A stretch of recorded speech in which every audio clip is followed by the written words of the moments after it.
तमाम DElEd students और DElEd के प्रशिक्षणार्थी, स्वागत है एक बार फिर से आप सभी का आपके अपने चैनल एमएसए क्लासेस पर।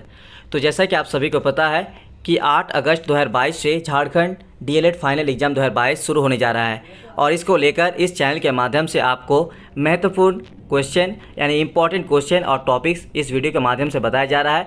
बाकी सभी पेपर्स का यहाँ पे वीडियो आ चुका है। सिर्फ आपको इस वीडियो में हम सामान्य विज्ञान यानी विज्ञान विषय से रिलेटेड कौन कौन सा टॉपिक्स और क्वेश्चन पढ़कर जाना है। आप अपनी तैयारी अपने से कर रहे हैं तो अच्छी बात है। साथ ही आप इन क्वेश्चन और टॉपिक्स को अपने में प्रिपरेशन में ज़रूर शामिल करके जाइएगा। तो अगर आप मुझे उम्मीद है अगर आप इन क्वेश्चन और टॉपिक्स की मदद से तैयारी करते हैं तो शायद ही कोई और वीडियो आपको या कोई और क्वेश्चन देखने की ज़रूरत पड़े। तो चलिए वीडियो को शुरू करते हैं। जो चैनल पर नए हैं चैनल को सब्सक्राइब कर लीजिएगा। तो Jharkhand primary teachers training final exam 2022 session 2019-21 और उससे पूर्व के कैंडिडेट्स के लिए पेपर 10 EVS 2 से सामान्य विज्ञान विषय वस्तु सह शिक्षण विधि से कौन कौन सा क्वेश्चन और टॉपिक्स आपको पढ़ना है, आपको एक एक करके क्वेश्चन बताएंगे। तो कॉपी और पेन तैयार रखिए और इन सभी क्वेश्चन और टॉपिक्स को अपने कॉपी में ज़रूर नोट डाउन कर लीजिएगा। तो टोटल 3 घंटे का समय दिया जाएगा। फुल मार्क्स रहेंगे 60 यानी हर एक क्वेश्चन के लिए 12 मार्क्स दिया जाएगा। तो इंपॉर्टेंट टॉपिक्स एंड क्वेश्चन के लिए आपको क्या करना है चलिए बताते हैं। लेकिन उससे पहले क्वेश्चन पैटर्न को समझना जरूरी है। क्वेश्चन पैटर्न क्या है कि आपको कोई भी 5 क्वेश्चन का आंसर यहाँ पे लिखना है, लेकिन उसमें आपको सेक्शन और ग्रुप में बटा रहेगा साइंस विषय से, जैसे कि आपको मैथ में बताए थे। तो इसमें होगा क्या कि आपको कोई भी 5 क्वेश्चन जो लिखना होगा उनमें सेक्शन 1 और सेक्शन 2 से सेक्शन 1 में मैक्सिमम 3 या 4 क्वेश्चन आपका रहने वाला है। इन 3 या 4 क्वेश्चन में से आपको कोई 2 क्वेश्चन लिखना कंपलसरी है, यानी आपको 2 क्वेश्चन का आंसर लिखना ही होगा आपका जो सेक्शन 1 में रहेगा। और सेक्शन 2 में 3 भागों में बंटवारा रहेगा। सेक्शन ए, सेक्शन 2 में आपका ग्रुप ए, ग्रुप बी और ग्रुप सी से रहेगा। ग्रुप ए, ग्रुप बी और ग्रुप सी में जो रहेगा उसमें बायोलॉजी, फिजिक्स और केमिस्ट्री इस तरह से बटा रहेगा। बायोलॉजी से 1, केमिस्ट्री से 1 और फिजिक्स से 1 अलग अलग जो है आपका वहाँ पे एक एक क्वेश्चन आपको आंसर लिखना होगा। लेकिन सबसे पहले आपको सेक्शन 1 का जो 4 क्वेश्चन आएगा या 3 क्वेश्चन उनमें से 2 क्वेश्चन आपको लिखना पड़ेगा। इसके लिए मेरी तरफ से सिर्फ और सिर्फ 5 क्वेश्चन ही आपको बताएंगे या 6 क्वेश्चन। इन 5 या 6 क्वेश्चन की मदद से आप अपनी तैयारी बेहतरीन तरीके से कर सकते हैं और मुझे उम्मीद है आपको कोई और वीडियो या क्वेश्चन देखने की ज़रूरत पड़े। तो चलिए इन जो 3 या 4 क्वेश्चन आएगा उसके लिए मेरी तरफ से जो सजेस्टेड क्वेश्चन है। पहला क्वेश्चन, और विज्ञान का अर्थ, प्रकृति एवं दैनिक जीवन में महत्व, ये आपको टॉपिक्स कवर करके जाना है।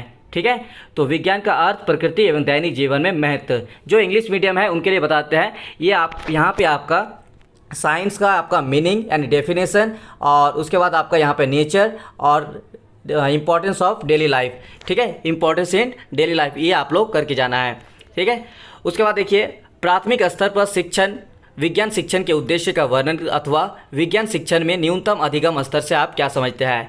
मतलब प्राइमरी लेवल पर अगर आप विज्ञान शिक्षण देते हैं तो इसमें उद्देश्य का वर्णन करना पड़ेगा। ठीक है, उसके बाद देखिए तीसरा क्वेश्चन, विज्ञान में शिक्षा में गुणवत्ता के साथ दक्षताओं से क्या संबंध है, दक्षता को शक्तिपुंज क्यों कहा जाता है। इंग्लिश मीडियम के लिए यहाँ पे हम थोड़ा नए बना सके तो आप लोग इसको जो है ट्रांसलेशन कर लीजिएगा। इन्हीं सब क्वेश्चन को आप लोग गूगल ट्रांसलेट में डालिए, वहाँ पे आपको क्वेश्चन बता देगा। ठीक है, तो तीसरा क्वेश्चन मेरी तरफ से जो सजेस्टेड रहेगा वो रहेगा कि शिक्षा में गुणवत्ता के साथ दक्षताओं से क्या संबंध है और दक्षता को शक्तिपुंज क्यों कहा जाता है, ये आप लोग कवर करके जाइएगा। चौथा सवाल मेरी तरफ से जो सजेस्टेड रहेगा वो है पाठ योजना से आप क्या समझते हैं। किसी कक्षा का किसी प्रकरण पर एक पाठ योजना का निर्माण करें, और इस क्वेश्चन को आप लोग भी आई लगा लीजिए क्योंकि ये क्वेश्चन कई बार देखने को मिला है। इसमें होता क्या है कि आपको पाठ योजना से रिलेटेड जो है डेफिनेशन पूछा जाएगा, साथ ही कोई भी एक लेसन प्लान। ठीक है, पाठ योजना का इंग्लिश है आपका लेसन प्लान, कोई भी एक आप लेसन प्लान जो है तैयार करके जाइएगा। यानी चाहे आपका मैथ हो, SST साइंस, सोशल साइंस हो या फिर आपका साइंस हो, पाठ योजना आने का बहुत ज़्यादा चांस है।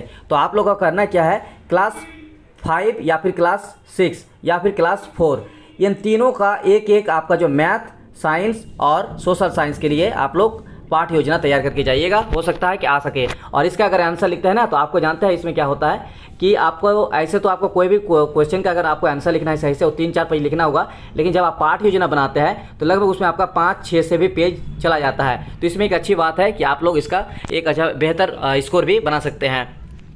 5 नंबर क्वेश्चन मेरी तरफ से रहेगा, दृश्य श्रव्य सामग्री का वर्णन करें। जैसा कि आप लोग इससे पहले मैथ वगैरह में बताए थे कि दृश्य श्रव्य सामग्री का इसमें भी क्वेश्चन आने का संभावना है। अब देखिए इसमें क्या है कि मैथ हो चाहे साइंस हो चाहे सोशल साइंस हो, कुछ क्वेश्चन ऐसे होते हैं जो सिमिलर होते हैं। अगर आप इन क्वेश्चन में से कोई भी एक क्वेश्चन तैयारी कर लिए, इसका मतलब हो गया कि आप मैथ के लिए, साइंस के लिए और सोशल साइंस तीनों के लिए तैयारी कर लिए। तो दृश्य सामग्री में आपको तैयारी करके जाना है। साथ ही आपको projector, CD, chart, model, slide के बारे में भी सामान्य परिचय लिखने के लिए आ सकता है। तो इसको भी थोड़ा देखकर जाइएगा प्रिपरेशन करके। और मेरी तरफ से लास्ट जो सेशन रहेगा वो रहेगा विज्ञान शिक्षण की विभिन्न विधियों का वर्णन। ये भी आपका सिमिलर क्वेश्चन है मैथ और सोशल साइंस के लिए। यानी इसमें क्या होगा कि जितने भी विज्ञान शिक्षण की विधि है, चाहे मैथ शिक्षण की विधि है या फिर आपका सामाजिक विज्ञान की शिक्षण विधि, इसमें आपका शिक्षण विधि यानी मेथड वगैरह पूछ सकता है। तो मेथड आप लोगों के लिए बहुत ज़रूरी है, तो मेथड आप लोग जरूर करके जाना है। तो describe the method of teaching of science, इसमें आपको साइंस बता रहा है, ऐसा नहीं है। अगर आप साइंस का भी कर लेते हैं ना तो आपका सोशल साइंस और मैथ का भी हो जाएगा। अगर आप मैथ का मेथड कर लेते हैं तो साइंस, सोशल साइंस का भी तैयारी हो जाता है। तो देखिए इसमें तो जो है मेथड क्या क्या हम बता रहे हैं आपको। पहला यहाँ पे मेथड की बात की जाए तो वो है आपका ह्यूरिस्टिक मेथड। ये आपको हम मैथ में भी बताया है कि जिसको कभी कभी यहाँ पे देखिए क्वेश्चन को घुमा के देगा, ह्यूरिस्टिक मेथड लिख देगा या फिर अन्वेषण विधि लिख देगा या फिर खोज विधि। तीनों का मतलब एक ही है, आपको घबराना नहीं है। तीनों का जो इंग्लिश है, इसलिए आपको लोगों को हम बताते हैं कि जब भी आप लोग हिंदी मीडियम का खास करके कि अगर आप हिंदी मीडियम में क्वेश्चन देखते हैं तो इंग्लिश में एक बार जरूर देखिएगा कि इंग्लिश में क्या लिखा हुआ है। तो ह्यूरिस्टिक मेथड जो होता है वही आपका अन्वेषण विधि, वही आपका खोज विधि हो गया।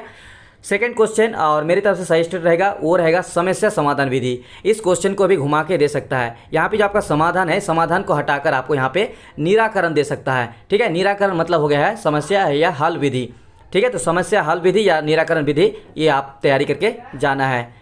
अगला है प्रयोगशाला विधि। मेरी तरफ से ये सही स्टेट रहेगा प्रयोगशाला विधि, ये बहुत ज़रूरी है और ये आप लोग जरूर तैयार करके जाइएगा, जिसको इंग्लिश में है लेबोरेटरी मेथड।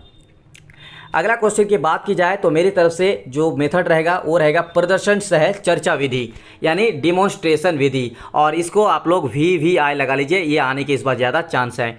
या फिर यूनिट मेथड और प्रोजेक्ट मेथड, ये 3 क्वेश्चन आपके लिए इस बार मेरी तरफ से बहुत ज़्यादा उम्मीद है कि इस बार आने के ज़्यादा चांस है। डिमॉन्स्ट्रेशन मेथड, प्रदर्शन सह चर्चा विधि, इकाई विधि, यूनिट मेथड और प्रोजेक्ट मेथड यानी परियोजना विधि। यानी अगर मेथड का अगर आप तैयारी कर लेते हैं तो तीनों विषय का आपका एक साथ हो जाएगा, साइंस, मैथ और सोशल साइंस का। लेकिन अलग अलग आप लोग थोड़ा सा इसको देख के जाइएगा। बस उसमें क्या होगा, मैथ की जगह पर विज्ञान लिखना है, विज्ञान की जगह पर जो आपका सोशल साइंस लिखना है। थोड़ा सा हल्का जो है 10% 20% चेंजेस होगा, बाकी सेम ही रहेगा। ठीक है, और लास्ट मेरी तरफ से रहेगा वो है आगमन और निगमन विधि। ये विधि आपका मैथ में हम बताया है। अगर आप मैथ में कर लेते हैं ना तो आपको इसमें साइंस में ऑलरेडी आपके लिए हो गया, तो इस विधि को एक बार जरूर देख के जाइएगा। तो अब बात करेंगे सेक्शन 2 से आपका क्वेश्चन क्या होगा। यहाँ पे जो आपका टोटल 6 क्वेश्चन बताया ना, इन्हीं क्वेश्चन में से आपको 3 या 4 क्वेश्चन देगा, 2 क्वेश्चन आपको लिखना कंपलसरी रहेगा। सेक्शन 2 में आपका जो है ग्रुप ए से आपको फिजिक्स का क्वेश्चन पूछा जाएगा, ग्रुप बी से आपका केमिस्ट्री पूछा जाएगा और ग्रुप सी से आपका बायोलॉजी क्वेश्चन पूछा जाएगा। और इसके लिए आपको करना क्या है, इसके लिए आपको हर एक ग्रुप से एक एक क्वेश्चन आपको लिखना है और आपको कुछ नहीं करना है। मेरा एक ही सजेशन रहेगा इसके लिए, वो है प्रीवियस 7 ईयर्स का क्वेश्चन देखिए। उनमें जो सेक्शन बी यानी जो ग्रुप ए, ग्रुप बी और ग्रुप सी बता रहे हैं, उनमें किस तरह का क्वेश्चन आया है, उन सभी क्वेश्चन को हल कीजिए, उन्हीं क्वेश्चन को सॉल्व कीजिए और उन्हीं का आंसर निकालिए और तैयारी कीजिए। बाकी आपको कोई और देखने की ज़रूरत ही नहीं पड़े, मुझे जहाँ तक मेरा जो अनुमान है और जो मेरा सजेस्टेड रहता है। तो प्रीवियस 7 ईयर्स का क्वेश्चन और solve all the question. Previous year question आपको डिस्क्रिप्शन में लिंक दिया हुआ है, जाकर देखिए, पूरा क्वेश्चन आपको देखकर तैयारी करना है। तो चलिए इसी तरह से मिलते हैं नेक्स्ट वीडियो में, तब तक के लिए शुक्रिया।